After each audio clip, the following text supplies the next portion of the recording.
Hello and welcome to Crucible of Words for a pretty spicy legacy deck. So every month I give away a free donation deck to one of my patrons at random, and the winner of this month's giveaway is this beautiful monstrosity here.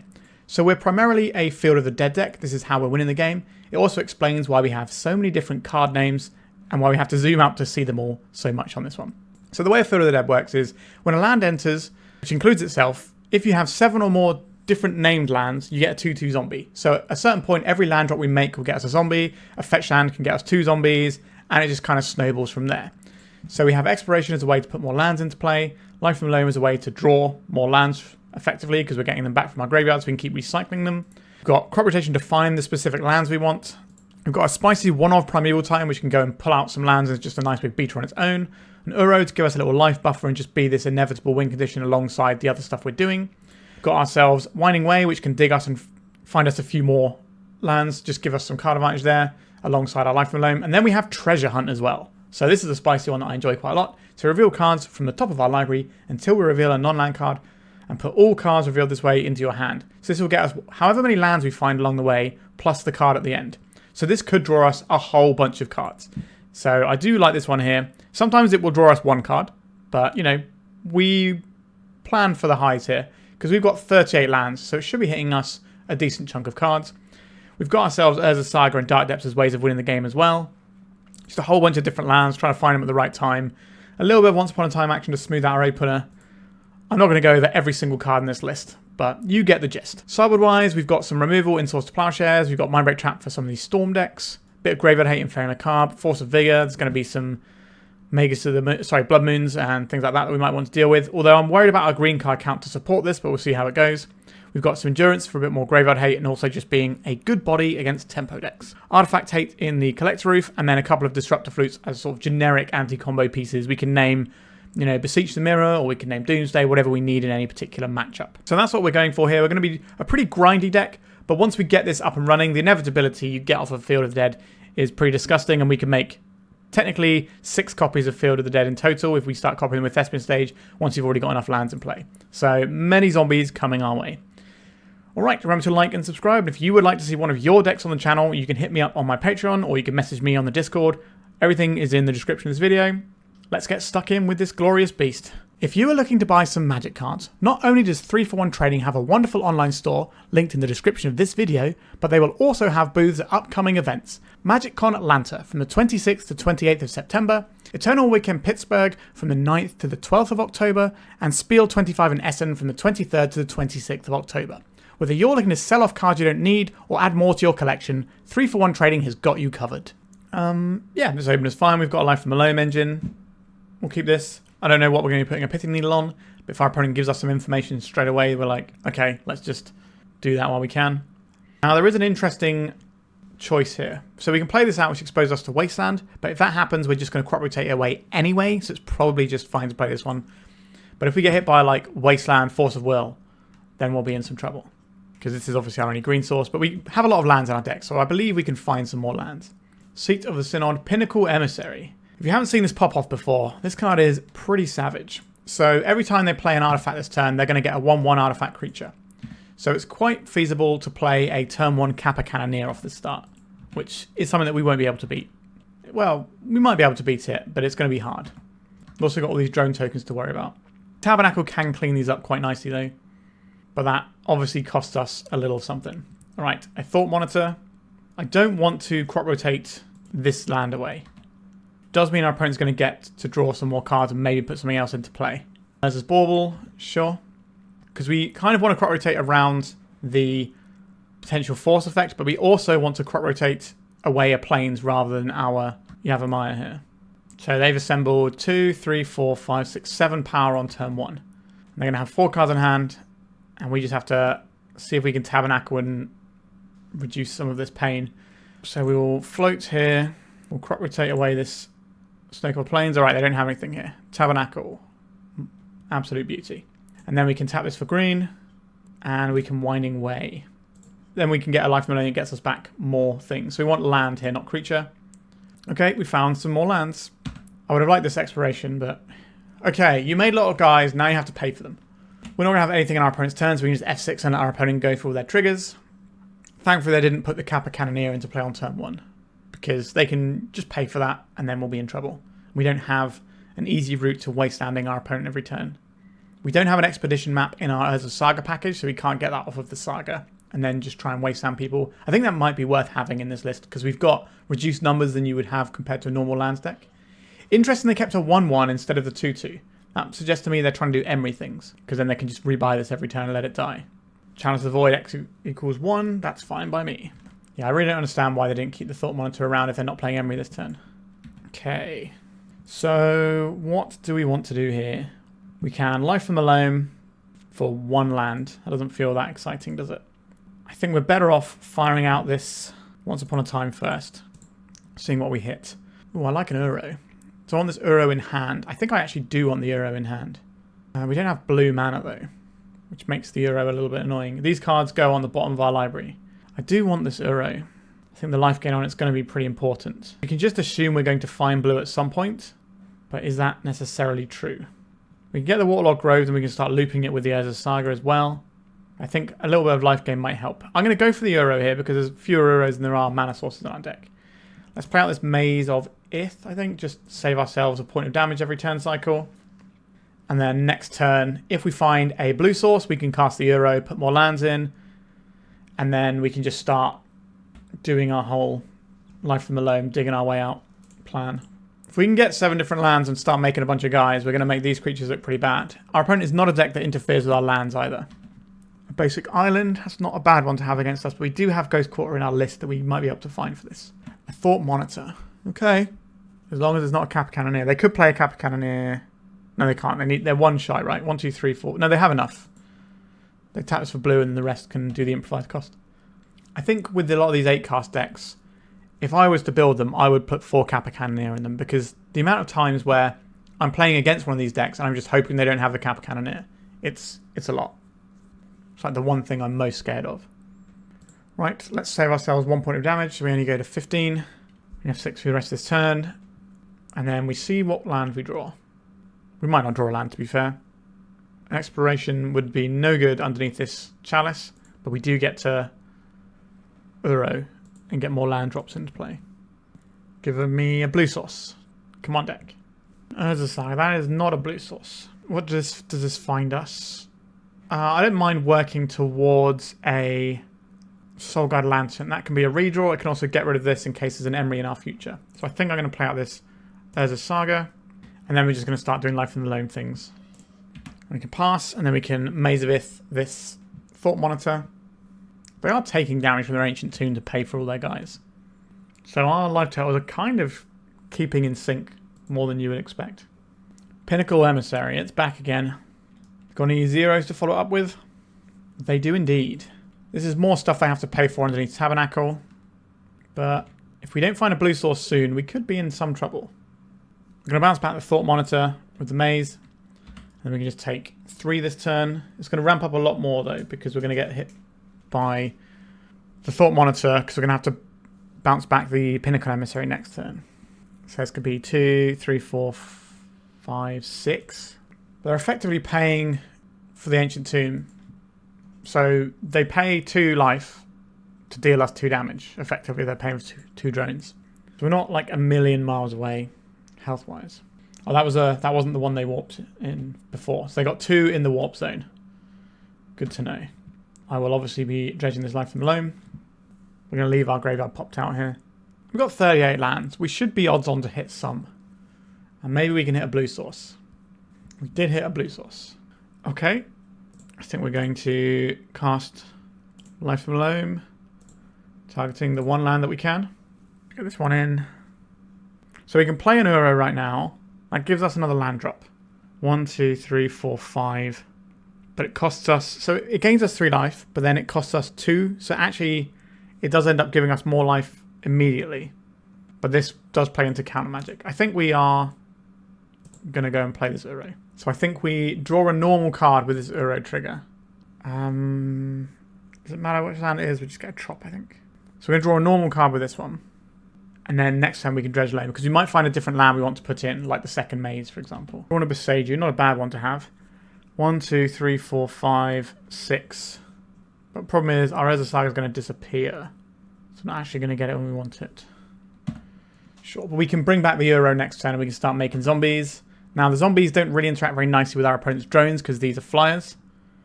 We're not doing anything this turn, so we can F6 through it. So we can loan back this Misty Rainforest and the Urza Saga. Play it, play the Uro, make some guys. And then our opponent might have to keep something like a Thought Monitor back to block at that point because we're going to be presenting quite a lot of damage a turn after. Also, we could get the Lavaspur Boots off of the Saga, and then we can we equip our Uro then? I think we can. And then they can get punched in the face for 7 next turn, and we're going to gain 6 life. Is this going to be a Kappa Cannoneer? Pinnacle Emissary. Alright, we're doing this whole shenanigans again. I'm just going to draw from this. I will dredge this life from the Loam. We'll float mana off of this. I will go and get these Lavaspur Boots. We'll loan back these lands. Play this. We can go and get our island here. Blue, blue, green, green. We'll get rid of things that aren't lands. Seems sensible, doesn't it? 1, 2, 3, 4, 5, 6. So this one has to be a different name. We're not going to dredge name this turn. We can put in one of these sagas. Yield to these Field of the Dead triggers. There was a Magic Online update the day I'm recording this, and we appear to be getting a bit of lag, which sometimes happens when they update things. Okay, let's equip this to our little friend here. Send in our friend. We'll put in this Field of the Dead. That gains us 2 zombies. And I think we've reached critical mass of stuff that our opponent's not going to be able to get through. Alright, they've had enough. Okay, that worked out as I would have hoped. I would like some Collector Oofs and some Force of Vigors. I think these are the best things we have to bring in. These things are all useful, so I think we are happy to keep those in. Have we got any lands that look less than ideal? Caracas is good for Emery, so I want to keep that around. Otawara, Mazes, Tabernacle. I don't think there's any lands we want to get rid of that just look bad in the matchup. So that makes our life a little bit trickier, because what do we board? So we could try and board out some crop rotations, because they're bad into counter magic. However, the thing is, we need to keep our green count high enough. Let's just check our green count while we're here. So we've got what? 14, 18 if we board out the crop rotations. That's not too bad. The Pithing Needle can name Emery to stop them bringing stuff back. That's pretty handy. So I think we need to keep this. This also can interact with Emery. The Lavaspur Boots, having a hasty guy is pretty useful. Is it going to be the thing that matters the most here? Maybe we can afford to board out one of these because what we're boarding in is better. And maybe we're just boarding out some Once Upon a Times. And then we need one more cut because we are a 61 card deck. Maybe we can take out one Thespian stage. We can keep our crop rotations in because the situation is like in game 1 where we had to do our crop rotation to go and find the Tabernacle are really important. Do we want some endurances because they can fight pretty hard against a lot of their threats? That's kind of interesting to me. Maybe we'll take out a Dark Depths because they're not very good in this matchup. Maybe we'll take out another Thespian stage. We go down to 35 lands. That's still loads. All right, let's try that. I just think the endurances are going to be able to stop a Pinnacle Emissary in its tracks. They're also going to be able to deal with the Thought Monitors and just stop their little 1/1s from getting much purchase. We have 2 Collector Roofs. Those are pretty good here. I will keep this. So this is probably going to be Urza Saga getting Pithing Needle. That's probably our plan here. Seat of the Synod. Mox Opal. So this isn't a Pinnacle Emissary start, which is the scariest thing our opponent can usually do. This might just be an Emery start, which is decent. All right, not even an Emery start. So this is Metallic Rebuke is the name of the card they're representing here. It's a counter spell where it's basically mana leak. So we can go and get Hedge Maze, or we can go and get a crop rotation if that's the thing that we feel we need. What I would like to do here is just slam Collect Roof, and then our opponent has a horrible time. So we're going to go and get our Hedge Maze. Uro wants to go in the graveyard anyway, so let him go to his home. I imagine that this Collect Roof isn't going to resolve, which means we're not going to be able to make Urza Saga constructs next turn if we're having to play the Oof number 2. So this means I just want to play out the planes here, because we're expecting a counterspell. Because what is our opponent's hand doing? If it's not committing to the board, it has to have interaction. Our opponent is very much telling us what they have. And we're going to play into it just to get through it, because we have 2 of these. We don't need to try to pick a spot. We can just sort of hammer away until it works. Force of Vigor, that is a primo Magic the Gathering card in this matchup. Alright, Collector Roof, time for you to go to the graveyard. This is going to be a Metallic Rebuke, tapping these 3. If for some reason they don't have interaction, then they just lose. And I don't know why they would keep this hand if it doesn't commit to the board and doesn't have interaction. Okay, they didn't do anything. They didn't float mana for a Dismember. What was in our opponent's hand? Why did they keep this? What am I missing? They can still use these to make Kappa Cannoneer. 1, 2, 3, 4, 5, 6. They don't have a Kappa Cannoneer in hand. That's what that tells us. Am I expecting some sort of Wrath effect from our opponent? No. Oh, I do like having this Exploration though. Let's get that in. Play out Saga. Play out Otawara. I think it's okay to play this one out. So we're going to need a second blue for the Euro soon anyway. And we just sort of sat on this Force of Vigor. I'd really like to know what our opponent kept as their opening hand. Patches. Sure. A Bauble. Sure. I don't even think we need to blow this up. I don't think it matters enough. I would like to Life from the Loam here. So what we're going to do is we're going to tap this for color for blue, sorry. Then we're going to crop rotation first. We still have a land drop we haven't made yet. We have 2 land drops technically. So let's get this crop rotation in. See if our opponent has any thoughts about this one.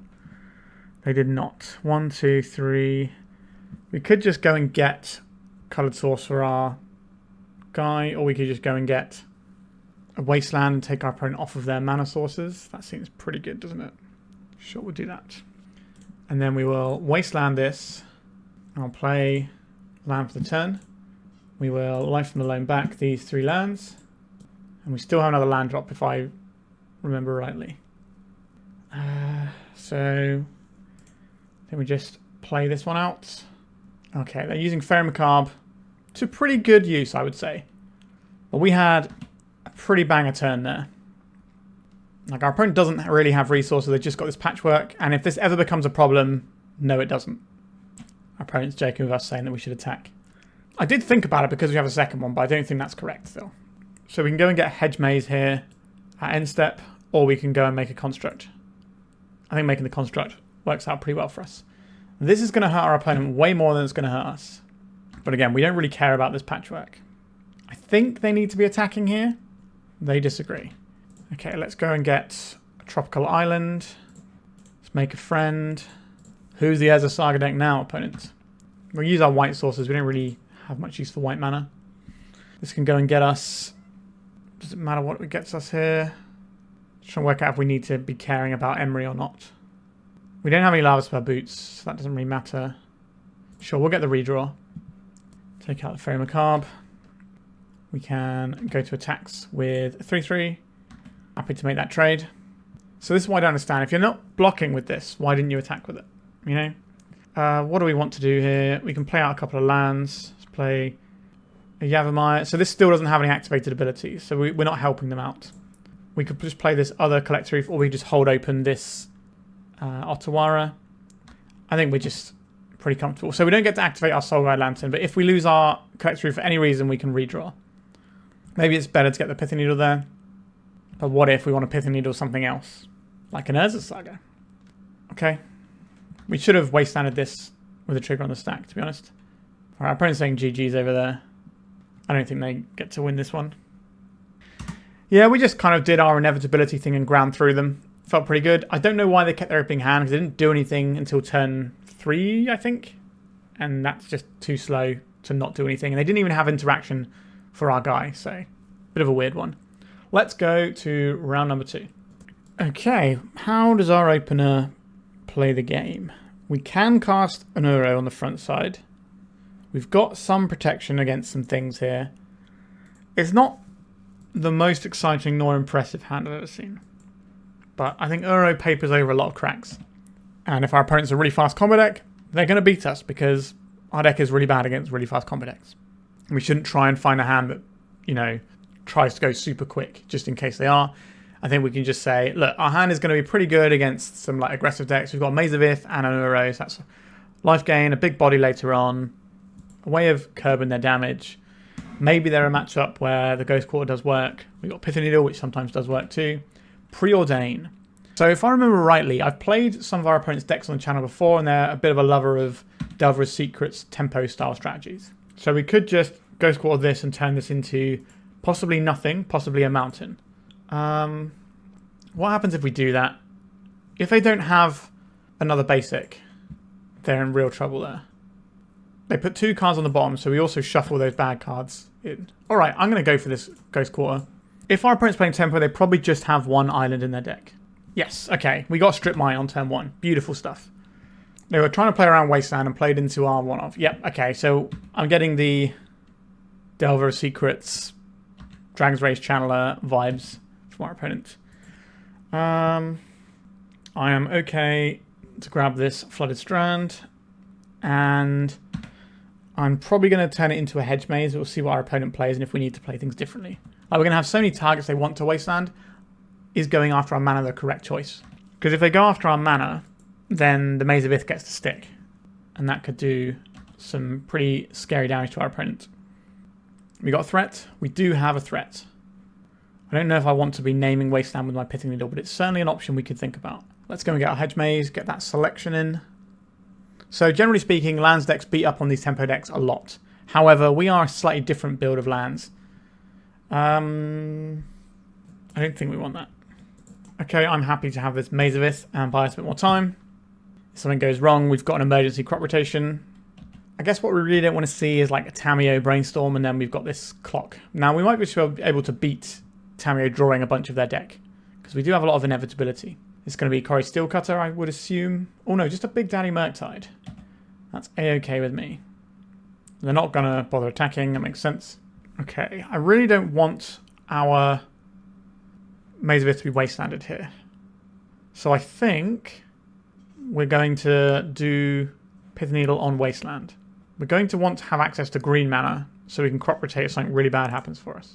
So play the Yavimaya out, tap this for the Pithing Needle, and then we name the Wasteland. This means that we should be pretty confident of bouncing back this Murktide Regent, which then gives us enough time to just play the Uro game. Lightning Bolt to the face. There it is. Alright, they left the card on top. So Brazen Borrower can bounce the Pithing Needle and let them have a shot with a Wasteland. Alright, there is the Tamiyo. Not in love with that for us. We have to play this horrible sub-game of, do we let them have clues, or do we risk them having the Brainstorm and blowing us out? Obviously, neither situation is ideal. I believe this is a turn where we play a Caracas out, and this way our opponent can't flip the Tamiyo, but they can draw cards with the Tamiyo. We have to decide which of those is worse for us. So we can either bounce this now. I think the Planeswalker is actually scarier than them taking extra cards. So I think we're just going to allow them to attack and get this. But yeah, the play patterns of Tamiyo are disgusting and horrible. And hopefully, not long after this video comes out, it will be getting banned from the format sometime in November. Right, they're drawing a card. Again, I don't think we get to tap out here, as annoying as that is. Okay, Exploration. I like Exploration quite a lot. Let's play it. So we can play this one out, and we can play this one out. And then we can play out this Uro, blue, green, whatever. We have a second Maze of Ith now. We don't need to play out Lavaspur Boots or anything. We do have the ability to bring back the Uro once we get enough cards in our graveyard. So we could crop rotation to make that happen.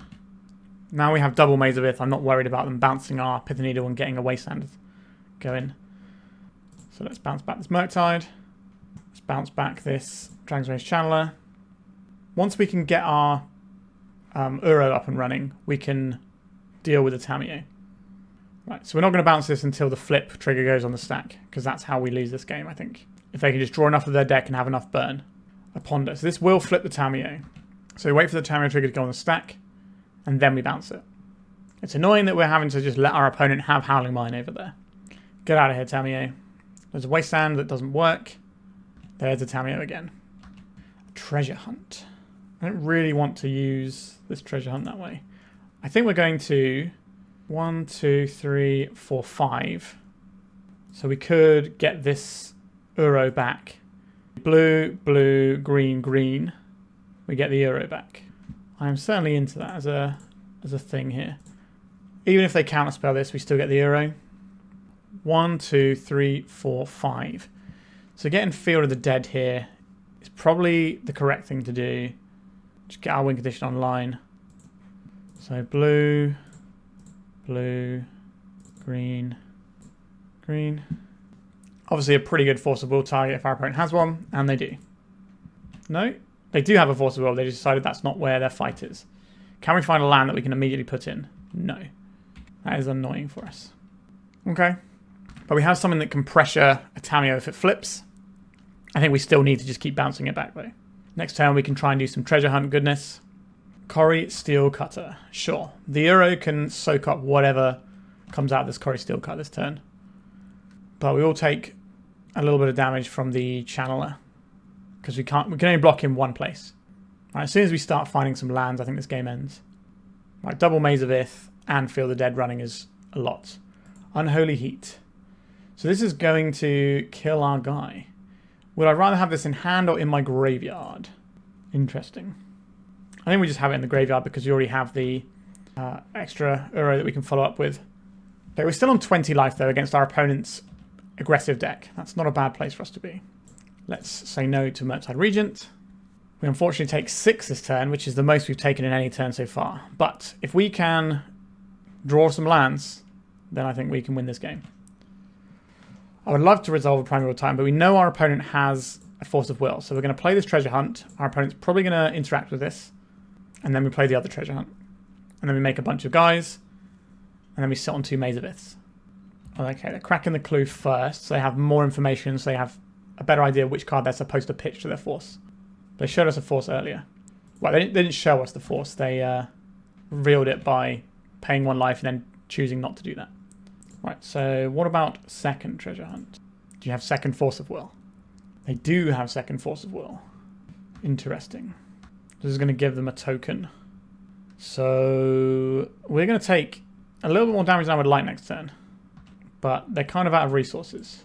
I'm now going to play this Lavaspur Boots out. If they want to flip a Tamiyo, we get a hasty Primeval Titan. Should do a good amount of work for us. Because we can just go and get some Field of the Deads. Or Field of the Dead and one other thing, and then we get a bunch of zombies. They can move the Steel Cutter onto the Dragon's Race Channeler. Maybe we need to be getting a Tabernacle next turn. Would like to draw a land. That would be good. We don't have anything like a Glacial Chasm we can just get to buy ourselves a couple of turns of being untouched. But this is a lot of damage, isn't it? 3... We're going to take 3, 4, 5, 6, 7, 8, 9 damage this turn. Yikes.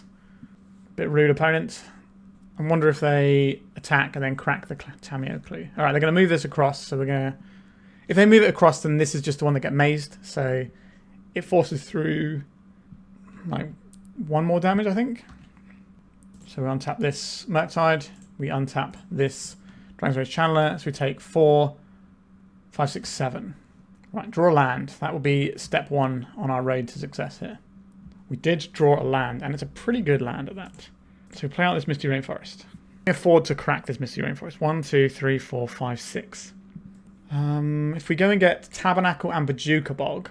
No, we need to get a Field of the Dead here. Field of the Dead will get all these ones down. If we get Field of the Dead and Bojuka Bog, this guy's going to be huge, but we can maze it. These guys won't be big enough to attack. So how many zombies do we get? So we get 2 lands coming at the same time. Each one makes 2 zombies. That's 4 zombies. So I think we can afford to crack this and get another zombie. It does expose us to double Lightning Bolt. It's kind of a big deal though. Is 4 zombies just enough here? 1, 2, 3, 4. I think it probably is what we have to do. Maybe this is cowardly. Big Daddy Prime time. They can crack this clue. Alright, they're going to daze this. It's going to pump their team here. We do have to pay for this. There is something about Primeval Titan that just brings me a lot of joy. A yes to this. Okay, so we get a Field of the Dead and a Bojuka Bog. So this wipes their graveyard. Their Murktide region gets large, but again, we have the Maze of Ith. We're not going to go and give this guy haste and immediately die to the Murktide. So the way we lose this game now is if our opponent plays a Brazen Borrower, bounces the Pithing Needle, wastelands our Maze of Ith, then we die. But I think we had to cover all the Corrie Steelcut tokens as well. So our opponent probably knows that, so they left the card on top. It's either a burn spell. They didn't necessarily know what we were getting with the Primeval Titan, but our opponent's a good enough player they could probably work out the sort of things that we're looking at there. All right, a Brainstorm. That probably is what they left on top because that's more looks at whatever you want than just having a fresh look. Can they mill their way to Delirium? That could also kill us. Don't do that, opponent. Okay, they flip over their Tamiyo. That's fine. We don't care about that for now. So next turn we can play an Uro just to buffer our life total a little bit. And then when the Primeval Titan attacks, it's probably going to die to this Murktide. But we can always just Maze of Ith our own Primeval Titan. So that we just get the triggers in, just get more guys. Right, so this is going to be type number 3 going in the graveyard. A little bit worried. We need these 2 Surveils to miss. So we don't want to see creature or artifact. Land, that's not it. Instant, that's also not it. So these are not delirious. So we are still alive. But they might find a spell they can use. They didn't shuffle. Alright, so this will give them delirium. So our opponent can win this game. All they have to do is move their Corey Steelcutter to one of the channelers, and then they have 7 in the air. Yep, that was awkward for us. I assume our opponent's going to see it. They're pretty good at playing the old Magic the Gathering. Oh no, they haven't done that. They just have a lightning bolt. That's what this probably means, right? I haven't done the maths here. I think we might be okay. So this has to untap the Murktide, obviously. These are all 4 power guys as well. We can't let a single point of damage through. So this blocks here. Block 2 on here. Have to block 2 on here. And then we block 1 on here. And then they kill us for exacties. Yeah, our opponent did the maths. Oh, that's very frustrating. If we were a regular lands build, then this game is probably a lot easier. Because we're doing a slightly different, bigger thing, it becomes a little bit trickier for us. I would like some Endurances and some Swords to Plowshares. So that's 5 cards that we want access to here. I don't think we want to be doing crop rotation into the Delver deck. Pithing Needle, it was okay on the Wasteland there, and there are certainly situations where it comes up and is useful. Caracas is good, Otawara is good, all of these cards are good, so we don't want to get rid of any of them. We could get rid of a Thespian Stage, but we could also get rid of like a Primeval Titan because it's kind of big and slow. Maybe it's just the Once Upon a Times that go. Let's try that. Just forward in some plows and endurances. Play a little bit lower on the curve in terms of our big impactful plays. I feel like Mana Bond is what this deck wants. We have a life from the Loam engine. The rest of our hand doesn't do anything. Have Surveil Land. This is kind of slow. If our opponent just comes out of the gate, swing in, we're just in trouble then. But we have the lands that cast Uro here, which is kind of important. I'm going to keep this. We have access to our white mana. We have the lands that cast Uro. This seems kind of important. And we can just go get Savannah. I'm not going to try and cheese our opponent naming Scalding Tarn. I believe our opponent has a split of all the blue fetches. So they only have like 2 of each one, so very unlikely to hit. Are they playing a build with Stifle in? There are some Stifles floating about in Delver decks these days. I don't think it's right to Stifle this, but we don't know what our opponent is doing with their hands. So, right, here comes the Hedge Maze. Let's get that selection. Windswept Heath. We're not looking for that one. Maze of Ith. Obviously a bit of a banger here. Let's play this. We want to make sure that our white mana can't be wastelanded. That's where our removal's coming from, so we're going to go and get this snow covered, even though it makes our Uro a little bit harder to cast. Then we're just going to try and draw 3 cards. This would be a great spot for a Force of Negation. Our opponent probably has 1 or 2 of them. I doubt they have loads of them, though. So this could be a Brainstorm looking for it. Yep, okay. So I think they have a Force of Negation in their deck. I don't think you do this in response if your plan is just a Fairy Macabre. Alright, and we can go to cleanup, and we can get rid of a Windswept Heath. If you're looking for Fairy Macabre, you can just do on your turn, then take out the Loam. Right, that is a Corey Steelcutter. That is a Mishra's Bauble. So our hand doesn't necessarily go anywhere right now. I don't think we need more lands. We have the Maze of Ith. They have a Wasteland. We probably just end up naming Wasteland with our Pithing Needle again. I'm going to draw a regular card. I think our draws are better here. Alright, Pithing Needle. Let's see if we can name this on Wasteland. And then we can play the Maze of Ith. They have 1 days we can pay for. And then we can deploy our Maze of Ith. This would be a pretty good target for a counter spell. Opponent did not have it though. So we get Maze of Ith, so we protect ourselves a little bit. But it does feel like we need more ways of putting lands into play. Maybe this should just be like 4 Exploration, 4 Mana Bond. Like the lands decks of old. When it used to be like 42 land deck. Dump them all in, have a good time. Okay, the Corey Steelcutter is cutting some steel over there. We are getting more guys, which is going to overtax our Maze of Ith. A second Wasteland. If they've got a way of blowing up our needle, we're going to be in trouble. Circle extracting our life from the Loam. You got it, opponent. So we're going to take 3 damage this turn, which is going to bring us down to 13. I wasn't even going to dredge this life from the Loam, so I don't hate this. It's interesting to note that they're using this circle extraction now to push damage. Now, obviously, they might think we're going to dredge life from the Loam, but we didn't dredge it last time. So I'd certainly consider that maybe we wouldn't dredge it this time, and you can use this as one of your 2 spells for Steel Cutter. Just interesting to think about. We have perfect information of our hand. They're going to bash us for a little bit of damage here. Tabernacle off the top wouldn't be the worst. Not a Tabernacle. Do we have another Surveil land? Let's have a look at our deck list. We have 1 Hedge Maze, which we've already fetched. No other Surveil land. Okay, so we can use these to thin, but that's not really a thing. We probably want to play lands that get us towards Uro, although Uro is going to take a little bit of time. We don't need this Field of the Dead just yet. Imagine if we just had a mana bond right now. This game would be over, and we'd have won it. Okay, I'll play out my second blue source. This hides the fact that we drew a Yavimaya from our opponent, so you have to think about whether or not we've got some sort of interaction. They may or may not care about an endurance, they're just going to be sending their guys anyway. But it gives them something to think about. What about more Corrie Steel Cutters? Yep. And a Brainstorm. So we're going to get attacked with 3 friends, but they don't really feel like friends to us. Like maybe we're not supposed to keep this one, but I think it was fine for what it was. You know, the Maze of Ith is going to be good against their Dragon's Rage Channeler or Murktide Regent. We were always going to be pretty cold to Corrie Steelcutter. That's what beat us last time. I think our deck's not that well set up to beat Corrie Steelcutter because we don't have the mana bonds. So we untap one of these and we take 3, 4, 5, 6, 7. That's half our life total. I think we're dead next turn.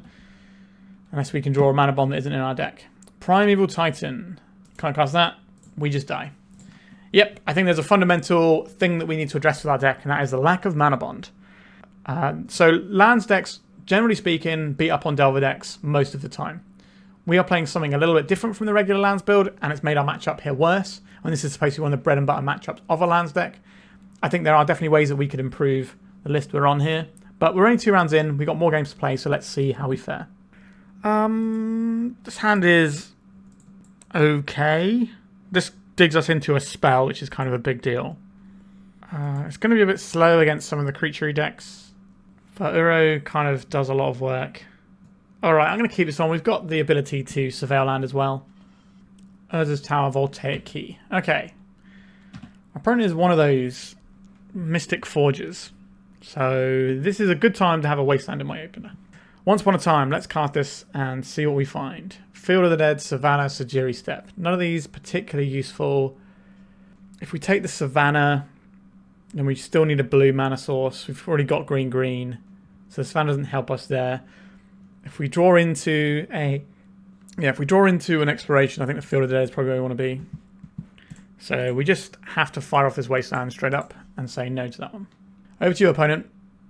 Another tower. So that probably means they had double tower, and they led off with the less difficult one to Wasteland.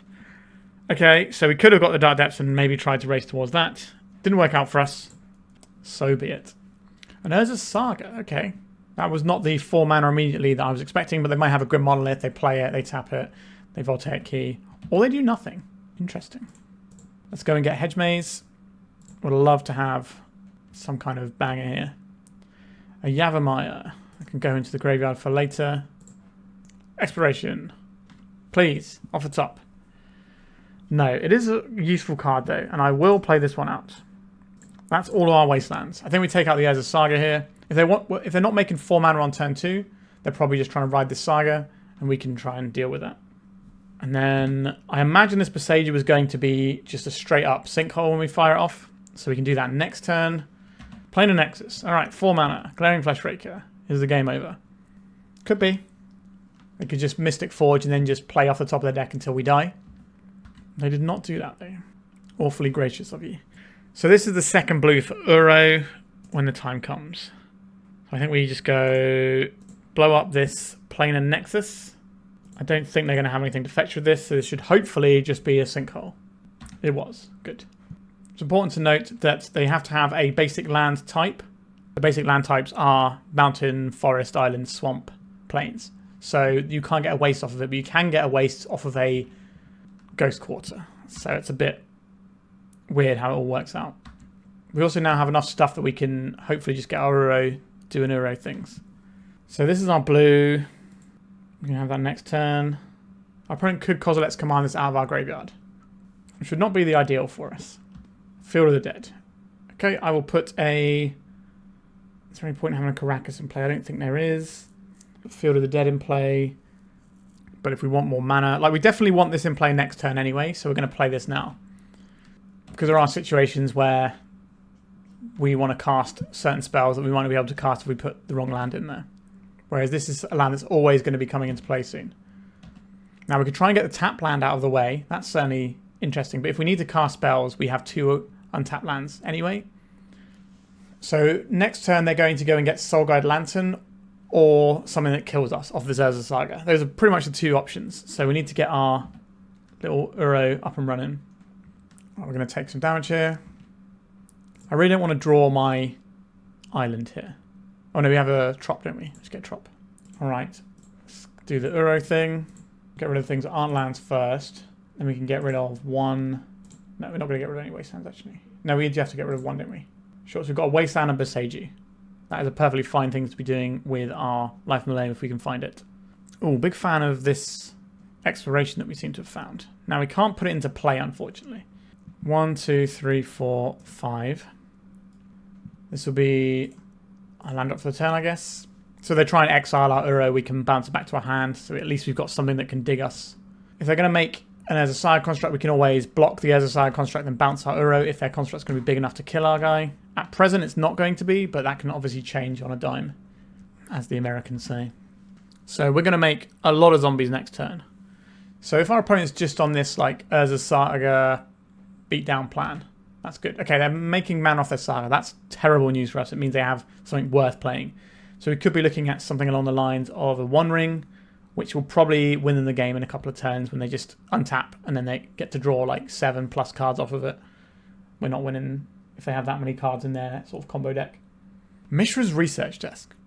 So this allows them to dig 2 cards deep. Urza's Workshop. This will tap for 2 mana because they have Metalcraft here. 6 mana. So 7 mana. Ugin, Eye of the Storms. Well, well, well. Not a fan of this. This is why we played the Karakas though, so we can at least save our guy. So we're not going to get many turns with this exploration is what you're telling me. Now, I think we can beat this Ugin, provided our opponent doesn't find a really good card advantage engine. This obviously draws them 1 card a turn, which is pretty good.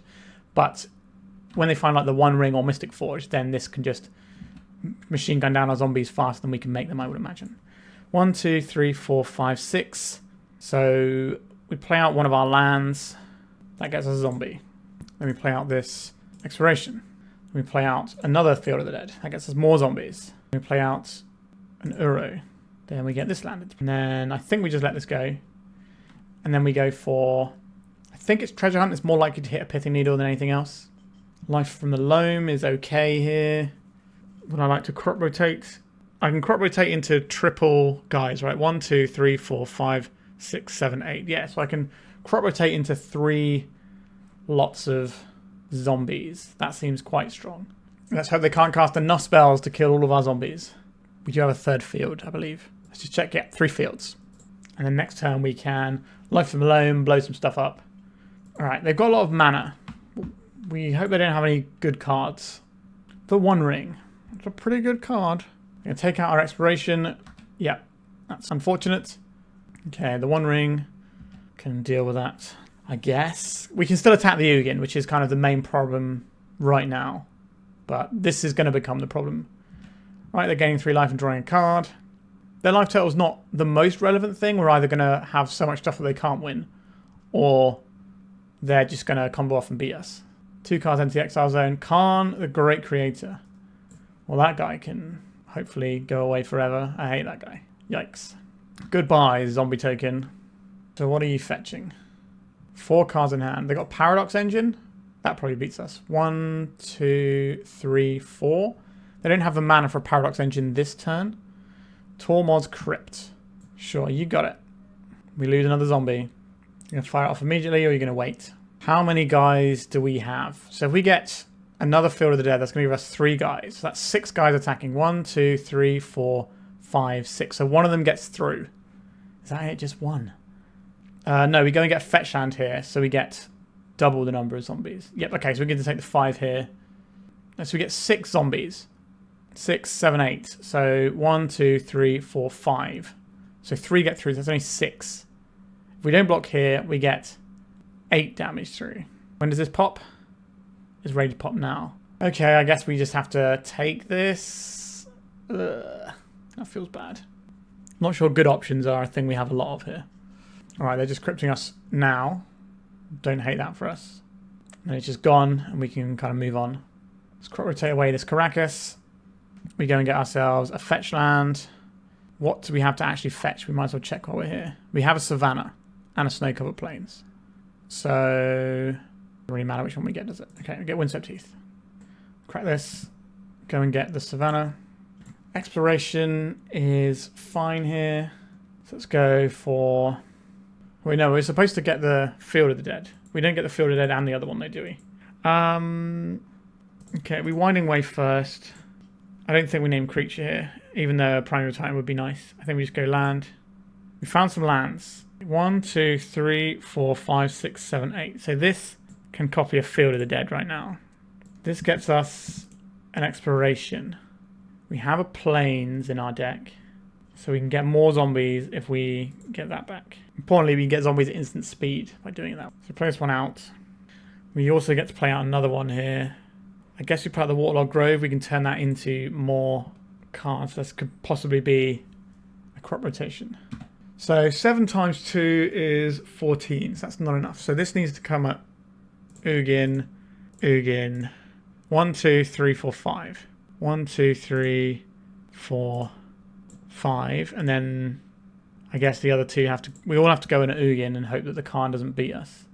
Yep, well, I hate that one. We don't even kill the Ugin here. That's a bit depressing. I think... No, this has to crack before we do this because we only have 1 plains left to fetch. But then we just... So we have to fetch the plains and use this to crack this if we want to... I'm just trying to work out if we want to do anything with these creatures. I don't think we do. Okay. We've got a lot of guys. They can lock us here. The problem is if they just play 5 spells, we die to Fleshraker. They can go and get Paradox Engine with this Khan. That also kills us. But the minus 11 of the Ugin also kills us. And if we split our attacks there, they can just block the relevant ones because there'll have to be a load at each one and it will just be really annoying. They can just choose which one to save. Kozlet's Command. That is very lethal. No Glacial Chasm in our list, so we don't get to protect against that. Alright, we fought a battle and we lost. Disruptor Flute. Collector Roof. Force of Vigor. We probably need Mindbreak Trap. I don't really like it in the matchup, but I think we're just so poor in this matchup that we kind of need to do that sort of thing. We don't need Soul Guide Lantern. We don't... we kind of like Lavaspur Boots, but not that much. Bojuka Bog can go. We don't need a Cavern here. The Dark Depths, maybe we need that so we can win the game quickly. What are we bouncing with Caracas? Only our own thing here, I think, so we don't need that one. We don't need Sejiri Steppe because they're going to be using colour spells to kill us. Tabernacle does have some text if they start making a bunch of little guys. So having that one in. I guess the Once Upon a Time goes. It doesn't really find much of our things we're boarding in. Obviously, it finds a Collector Roof, but doesn't find the other bits and pieces. Primeval Titan, are you good enough here? Uncertain. Maybe we lose a Winding Way. Because the treasure hunt is better because it can find us a spell. And our spells are probably more important than our lands in this particular game. Obviously, you know, if we can start wastelanding our opponent. But this is where we kind of fall into that trap of we don't have that many wastelands because we're not playing like a regular lands build. Alright, we have a lot of Pithing Needle effects. We have some mana here. So we can lead off on the Field of the Dead. Then we can Pithing Needle our opponent whilst holding up crop rotation. We could also just hold up the Disruptor Flute and then wait for our opponent to see what they play and then we can just shut it off. An Ancient Tomb. Is it Grim Monolith? Yep. Is this turn 1 the One Ring? I hope not, because that will beat us, I think. Fleshraker, that's also pretty good. Yikes, that's something we can't even interact with. How do we get through this one? I think we have to wasteland our opponent's Ancient Tomb here. What do we name here? Is it Voltaic Key or Manifold Key? We're always going to hit the wrong one, so I think we don't do that. I think we name the One Ring. And then this is crop rotate this Field of the Dead away. Go and get a Wasteland. Wasteland our opponent, and then hope that we draw a land so we can start doing Life from the Loam stuff. Our deck is mostly lands, so we're relatively odds on for it. Urza's Tower, Candelabra of Tornos. Sure.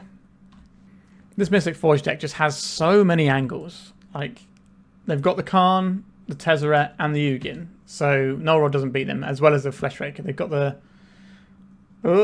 okay, I think we lose this one. I think we have to Wasteland there, otherwise our opponent just gets to cast their entire hand off the Fleshraker. But like I was saying before, they've got a bunch of stuff that works underneath Null Rod effects. So I don't think Null Rod effects are the way to beat this deck anymore.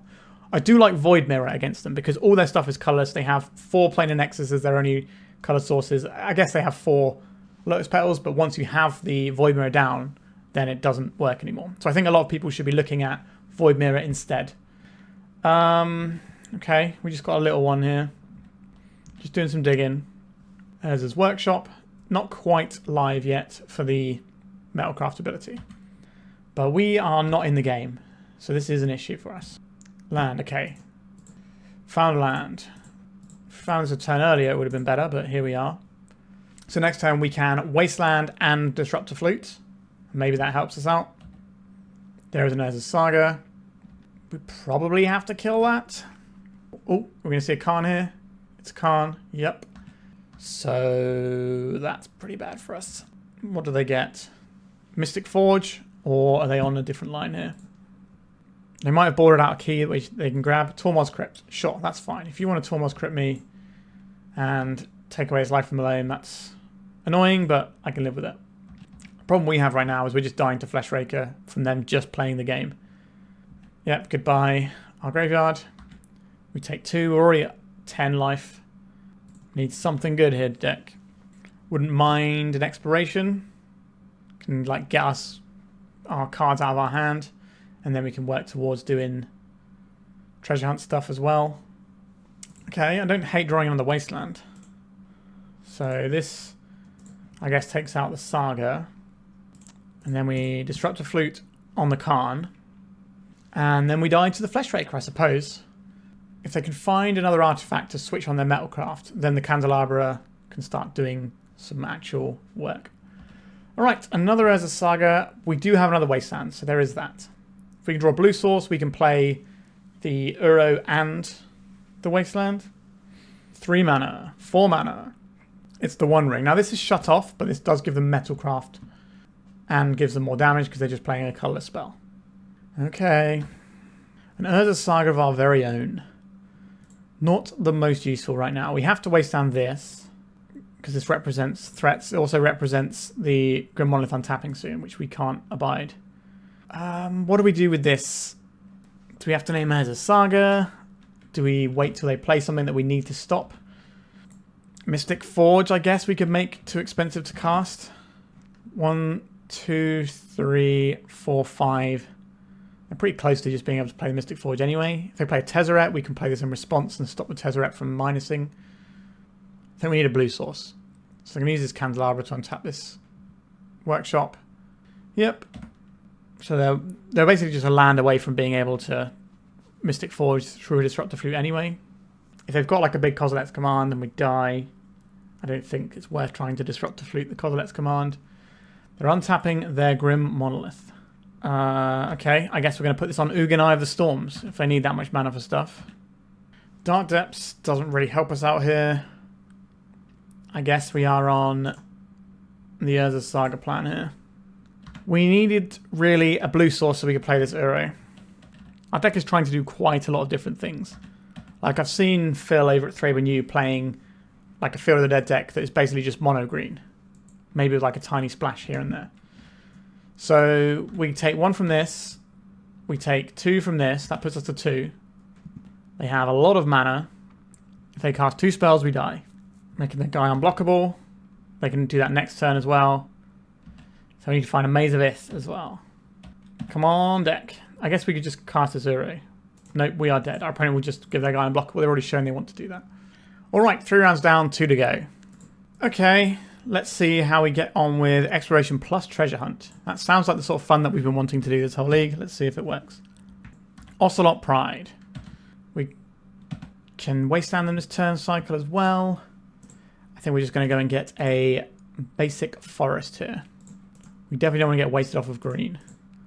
And now we can wasteland our opponent and stop them from developing their board too much. Next turn we can wasteland and Life from the Loam, or wasteland and treasure hunt. Basic plains, another pussycat. This is going to be a game that we're going to require a Tabernacle in. Okay, which one of these do we want to play out? It's probably just the Thespian stage first. Oh no, if we want to cast a treasure hunt, it has to be the Otawara, doesn't it? Yep, so we'll cast the treasure hunt. Let's get hunting. It drew us a card. Are you kidding me? Okay, here is our Thespian stage. I did say that sometimes it would just draw you a card. And here we are. Feels like they were thinking about thought seizing us, or possibly Cabal therapying us. Alright, Glimmer Lens. What is this? 2 mana, 4 Mirrodin. Create a 2/2 rebel token with this attached to it. When equipped creature and at least one other creature attack, draw a card. Okay. Weird. I guess they're always going to have a bunch of tokens and a bunch of creatures.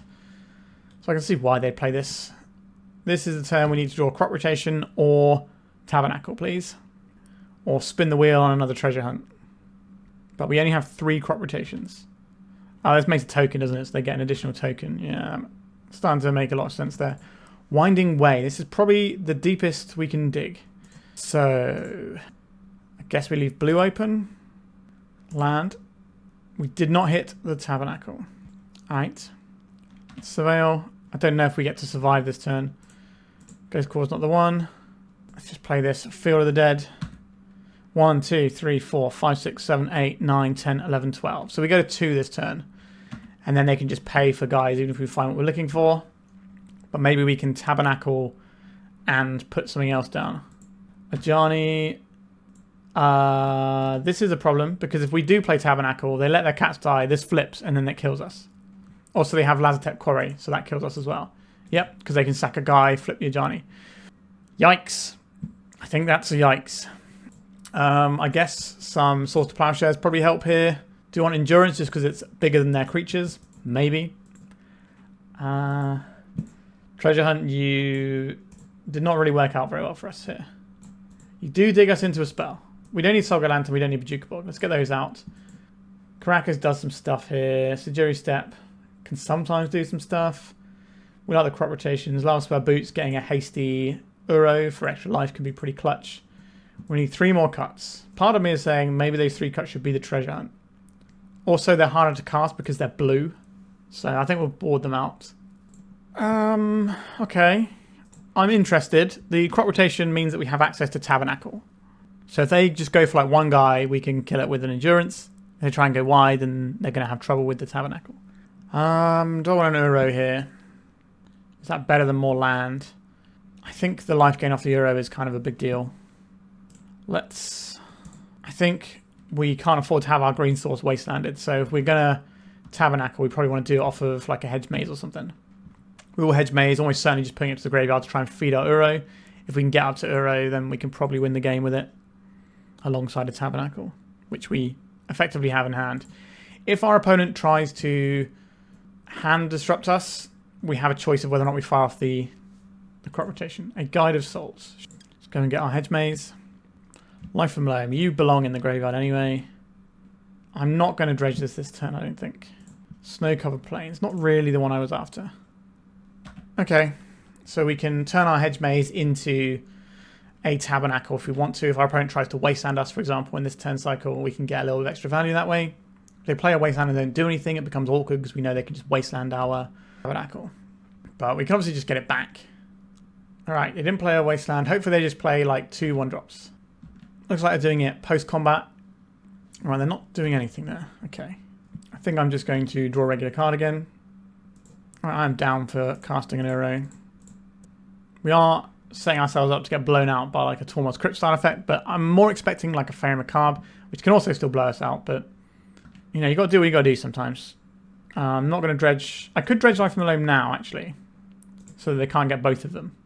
And then we can put his planes in. That gives us a Swords to Plowshares, which I would like to use on something like an Ajani. Are we going to see a Thalia here? Or are they just getting a Surveil land? A Disruptive Flute. Sure, this is going to name the Uro or the Life from Loam. They could name Swords to Plowshares, because we're clearly holding one up, but we can cast that for 4 mana down the stretch. Whereas casting Uro for like 1 million mana is a bit of an arse. Now, we do get to 1 million mana. That's kind of what our deck does. Right. They've named Life from Loam, so we can dredge this. Oh, sorry, we already have it in hand, don't we? So it costs us 5. Not the ideal amount of mana. Play out a bunch of guys and let us have our fun. Thought Seas, you say. Interesting. We'll give them the option of taking the plow here. I think the correct take is the crop rotation. And the fact that we didn't plow maybe suggests that we want to keep our crop rotation and then make them make a mistake. They took the plow. That's good news. Please play out some guys. And then at some point, we can just degrade their entire mana base. Black. Is this Cabal Therapy? It is Cabal Therapy. Ah, so we lose everything. But our opponent's not doing any pressure. And if they give us enough time, we'll eventually cobble together stuff and win the game. There is this Uro lurking. We might be able to do something about it. This should 100% name crop rotation. Explains why they didn't name crop rotation. Well, they didn't take the crop rotation with the Thought Seeds. Well, then it took the Endurance. Are they going to sacrifice their Guide of Souls to take our crop rotation? Very unusual playstyle here for our opponent. Obviously, you know, they drew a bunch of Hand Disruption and Disruptor Flute rather than guys. Alright, that is an Ocelot Pride. I think this Dark Depths is going to become our Tabernacle. I want the stuff that taps for mana so we can eventually cast this 5 mana Life from Loam. Alright, so now they're using their Guide of the Souls after they've gained their life and dealt their damage to now take our crop rotation. Okay. Understood, opponent. Now they're just going to try and play the we have an Ocelot Pride, it will scale plan, which is pretty good. Otawara, Soaring City. Sure, I will play this. I'll cast Life from Loam, targeting these 3 lands. It takes our entire mana and turn, but that's fine. Disruptor Flute doesn't say you can't do the thing. It just means it's more expensive to do so. So next turn, we get to play an Uro, and that's going to be pretty big. It's almost certainly going to get Swords to Plowshares, but it's going to draw us some cards, dig us a little bit into our deck, helpfully make us play more lands out. Right, an Ocelot Pride. It's going to pop off nicely with the cat. What have you got here? Voice of Victory. That's a pretty good one under Tabernacle because it makes bodies that they don't have to pay for. So it's like 3 damage on 1 body, whereas most of their stuff is 1 damage on 1 body. So they're going to make some cats here. So next turn they go into City. Oh no, they're going to go into City's Blessing this turn if they don't wasteland us. I think you don't wasteland this turn. I think you wasteland after your triggers if you're going to wasteland. Get your City's Blessing and then wasteland us. I don't think they... Do they wasteland us? They can take us off of Uro mana. That's probably quite a good idea. But yeah, they should just make their cats first. Yep, so then they get all their stuff. They got the City's Blessing. Now they wasteland, I assume. Probably on the Hedge Maze. No? We're not going to dredge this Life from Loam. Swords to Plowshares. Don't mind if I do. So we play this out. Let's escape this guy. So green, green, blue, blue. Get rid of the things that don't do anything in our graveyard. Let's have a big friend. Doesn't matter which of these we put into play. I don't believe so. We've already used our fetch land. Oh, sorry, our surveil land. I just put this Dark Depths in. Give them the fear. So we have to use this on our turn because of Voice of Victory. What are we killing here? We can kill this, but they can start going to the sky. The sky is kind of annoying. I think we have to kill this Guide of Souls. And then we can sit our Uro in front of stuff. So attacking isn't great. Now they're probably going to plow it. But that's a big 6 life for us. They're going to make so many tokens though. We really just need to find this Tabernacle. We can Ghost Quarter the Wasteland away before we play the Tabernacle.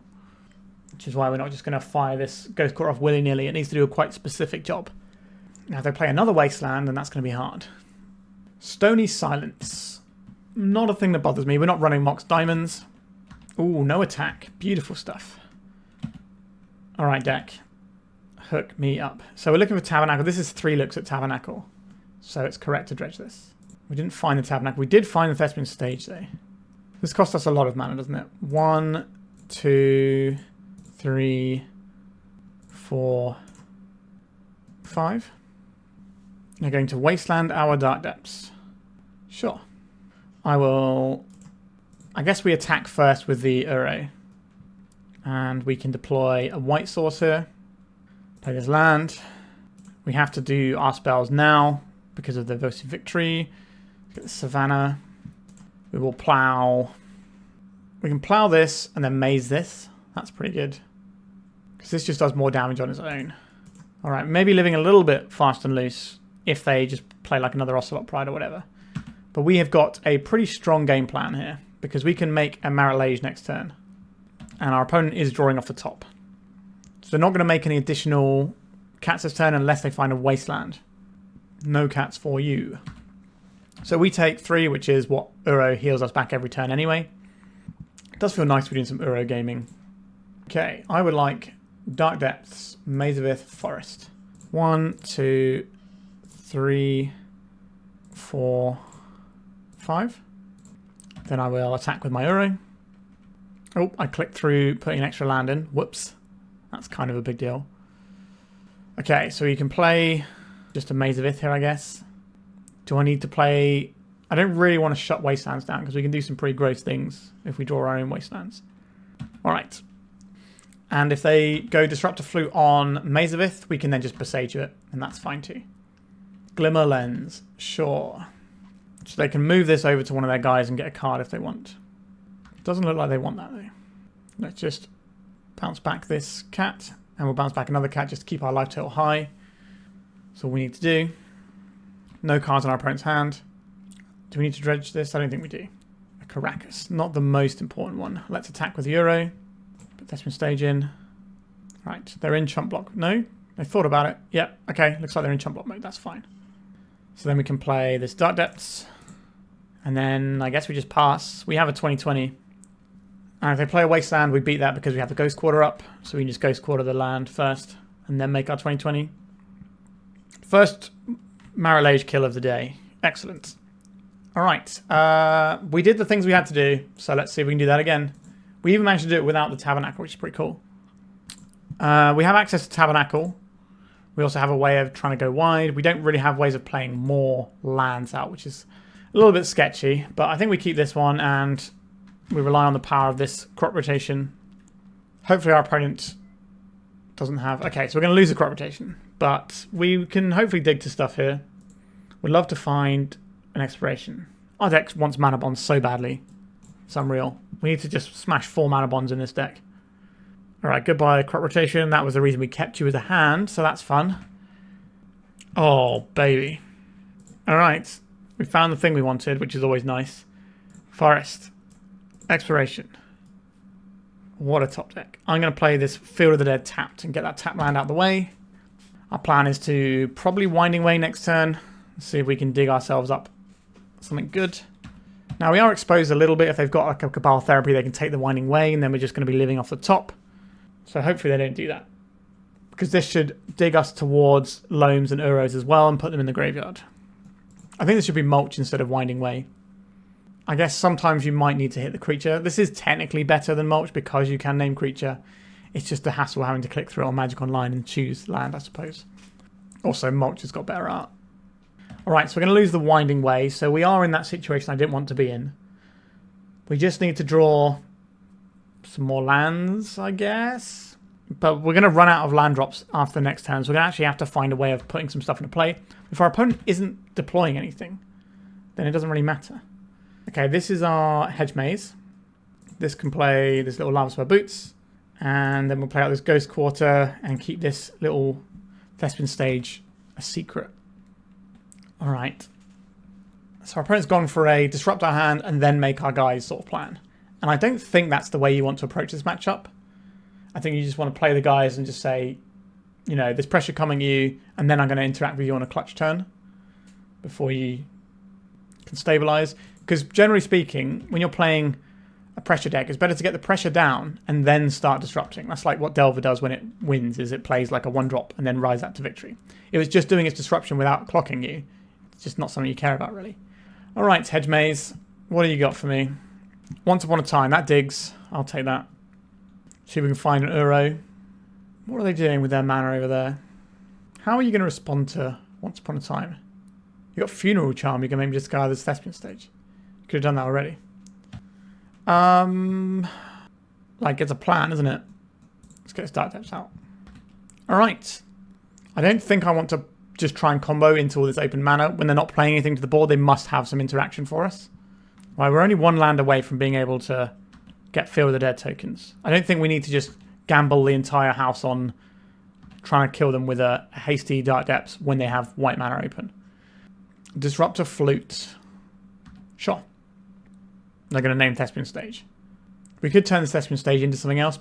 I guess it would have to be one of their lands because we want to be able to have different names. But our main plan here is Field of the Dead. They milled over an Ajani with their Surveil land.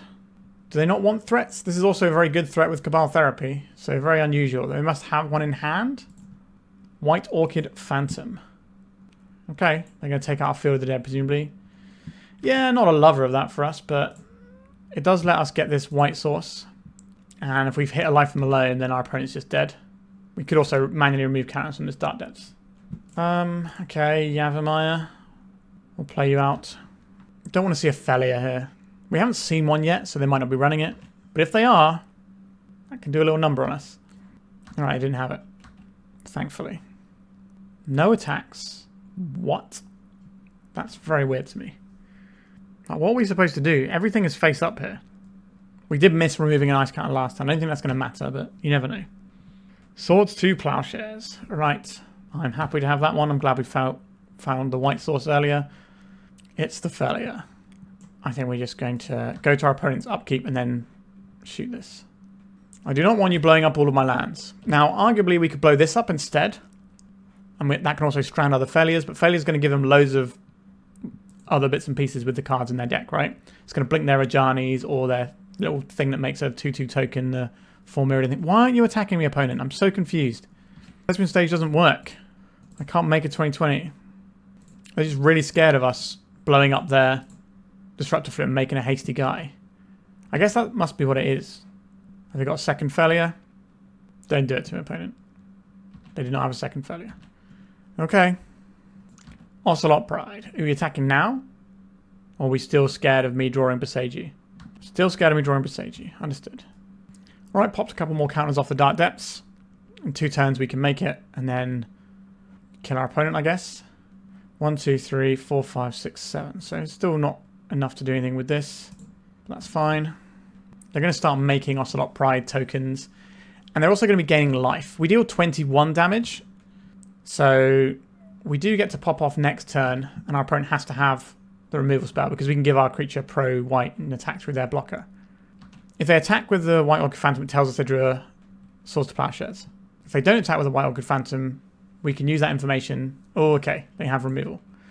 That is a little bit less enjoyable for us. Alright, let's remove an ice counter. Not really the one I wanted. We can play 2 lands a turn.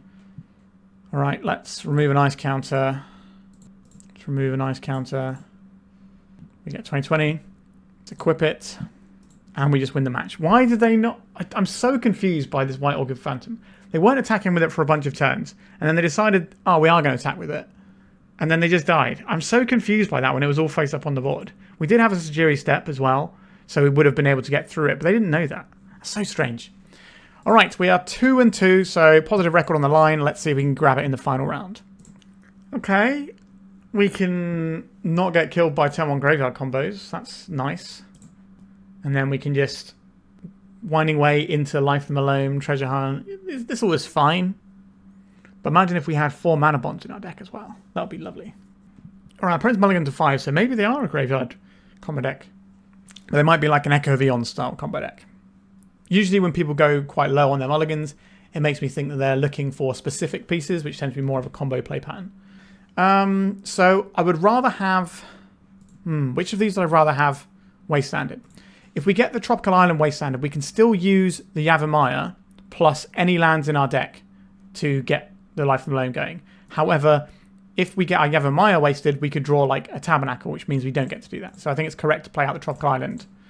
Let's play this Solga Lantern. Alright, no graveyard combo unless you're doing Echo Vions where we don't get a chance to respond once it's in the graveyard. But, alright, Chrome Mox. How bad is this going to be? They could just be like mono red Stompy and then they're just going to Blood Moon us and then we're going to go to game 2. Fable of the Mirror Breaker. Here it comes. My poor aching heart. Okay. That's pretty bad news for us. Let's draw a card. Wasn't the one we wanted. Alright, we need to draw... So this is where not having the Mox Diamond really hurts as well. because we don't have the ability to get access to green mana very easily. We didn't have any way to play around what our opponent was doing. Our opponent just happened to have the I win the game button, and here we are. Life from Loam, very funny deck. Let's play a legendary mountain called Yavimaya, Cradle of Growth. I think we might be in trouble here, team.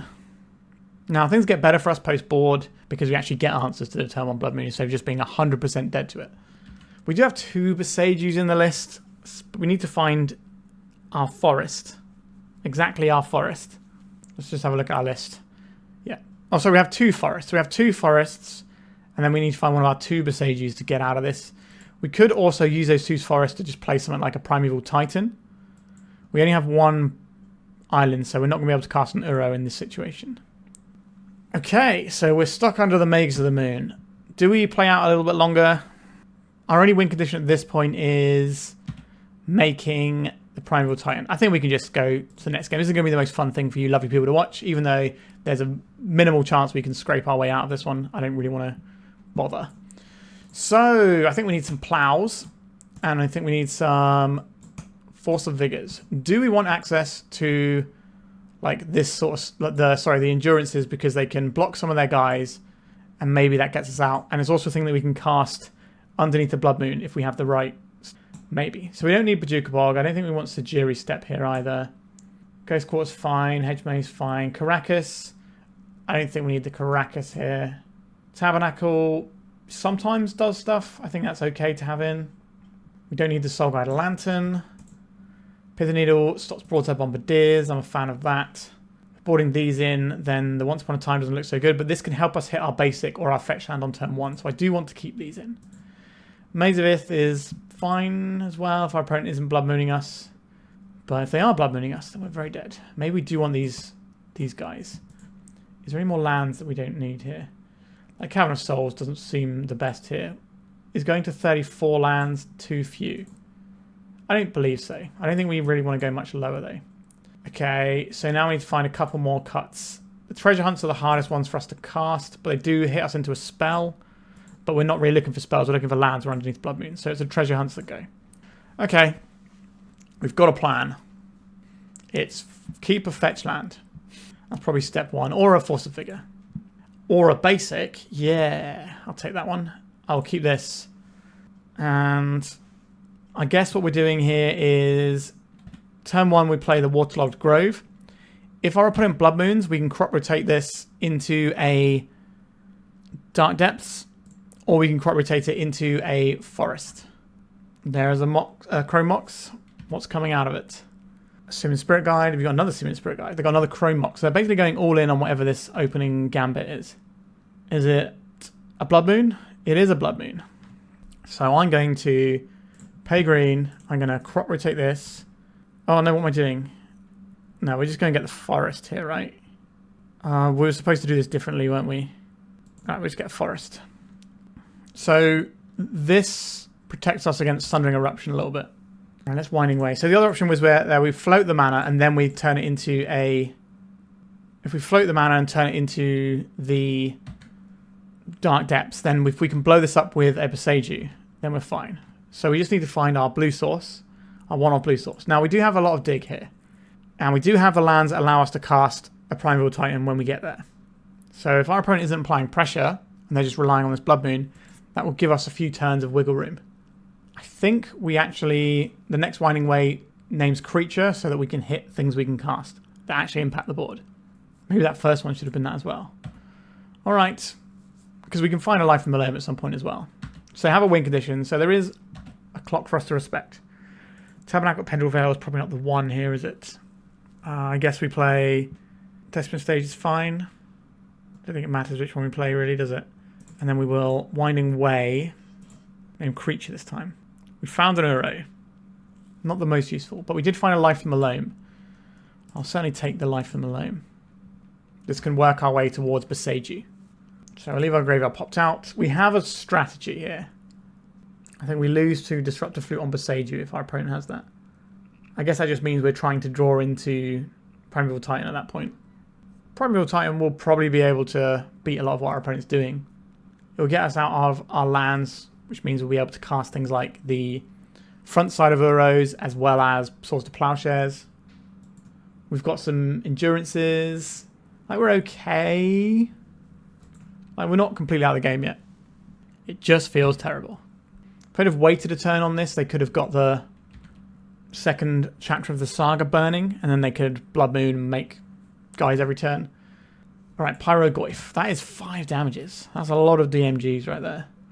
Okay, if they've got another one of these, they'd probably kill us next turn. So we need that to not happen. Let's dredge this.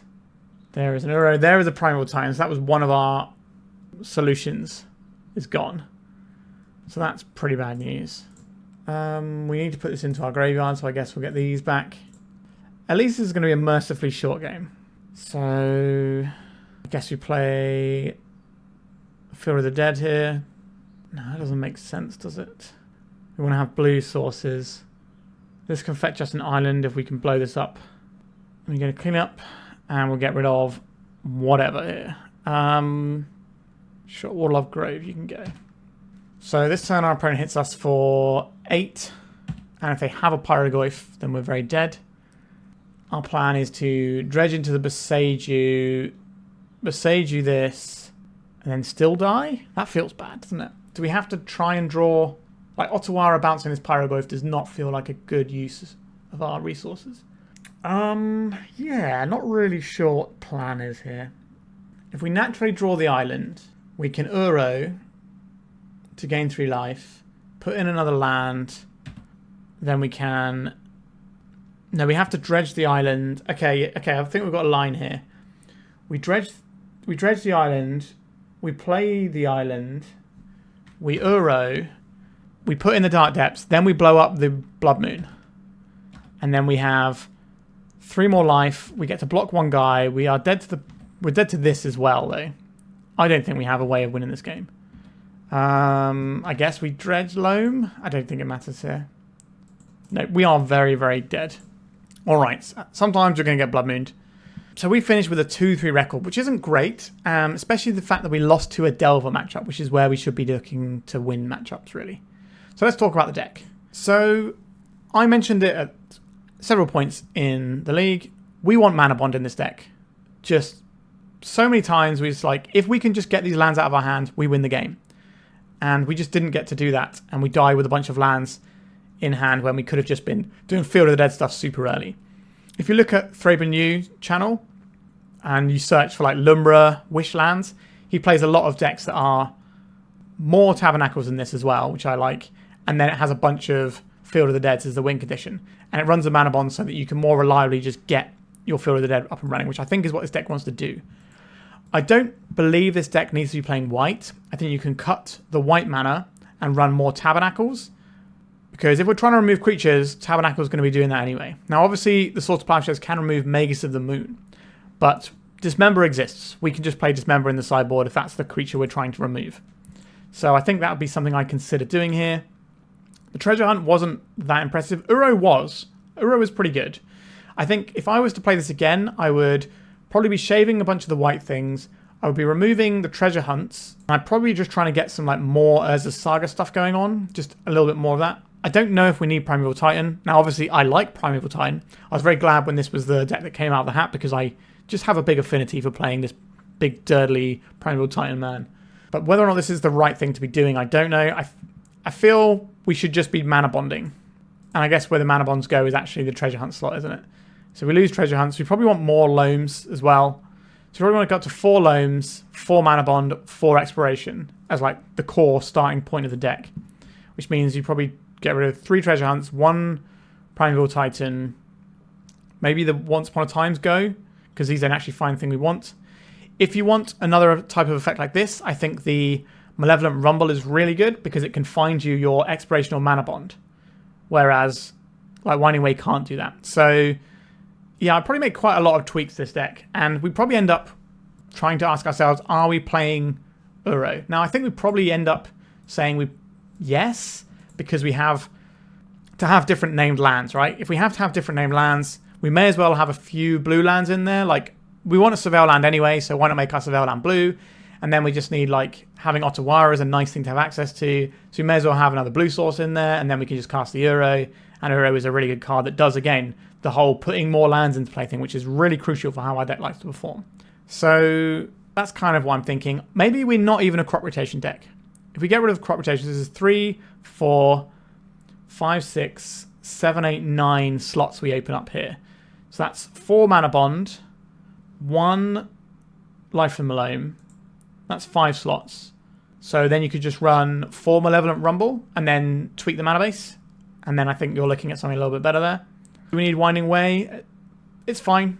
I have no problem with running Winding Way in this deck. It definitely does the sort of thing that we're trying to do. And then if we're changing up the mana, so we're getting rid of Savannah, probably getting rid of the Sejiri Steppe, especially if we're getting rid of the crop rotation. So the crop rotation not being in the deck does make the Bojuka Bog worse. But I think it's still fine as a thing we have. But if you do want to keep the Bojuka Bog, then you probably cut some Winding Ways and don't put in the full amount of the Malevolent Rumbles to keep the crop rotations. And I think that works fine too. Yeah, so if we're cutting some of these things, I'd probably try and fit in more wastelands if possible. So the fetch land is fine. So we basically got these 2 lands that we're replacing. They could become wastelands. I think we still have enough different names. Like we have 26 different named lands.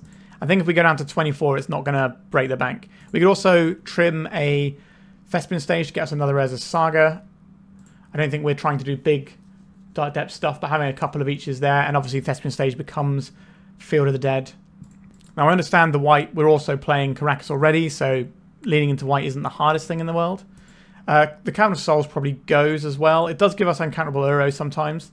But if we're getting rid of the Primeval Titan, maybe this just becomes... Honestly, I wouldn't even hate another Boseiju. But again, we can basically put any land. So there's a little bit of wiggle room here. I think we're trying to do a little bit too much. And Treasure Hunt, like the one time we resolved a Treasure Hunt, it drew us 1 card. So not in love with this card. I think Malevolent Rumble is just a better card. It gets you a chump blocker for a turn, or mana off of the Eldrazi Spawn. It digs you into things that actually are part of your engine. So you go, okay, I've had Malevolent Rumbles where the 4 cards that you find off of it is like Exploration, Life from the Loam, 2 lands. It's like, okay, you take the Exploration, you get the Life from the next turn, and you're just away. And that feels like a strong place to be. More Tabernacles. And you can even play more on the board if you want. The sideboard probably wants another Force of Vigor, cut the plows, put some Dismembers in, that sort of jam, and we're doing okay there. Alright, I hope you enjoyed this one. I had a good time. I always like wastelanding people and doing Field of the Dead things. It's very much in my wheelhouse of how I like to play Magic the Gathering. If you're interested in seeing like an updated version of this, where we try and play some of the things I've suggested, then get in touch with me. I have a donations queue. You can donate to the channel, which helps me, but then you get to see what you want to see, and my rates are very cheap compared to a lot of other people out there. So get in touch. Alright, plugs over and done with. Thank you so much for watching, and goodbye. If you'd like to support me in the channel, please check out my Patreon. It has a free guide to budget turbo depths, as well as 3 tiers of support. A low cost one that enters you into my monthly raffle for a free donation deck on the channel, a mid-tier subscription that gives you access to my detailed turbo depths guide that is updated every month, as well as regular articles, and lastly, the higher tier gives you all of the above, as well as a monthly donation deck for my channel. If you're interested in supporting the channel this way, please check out the link in the description.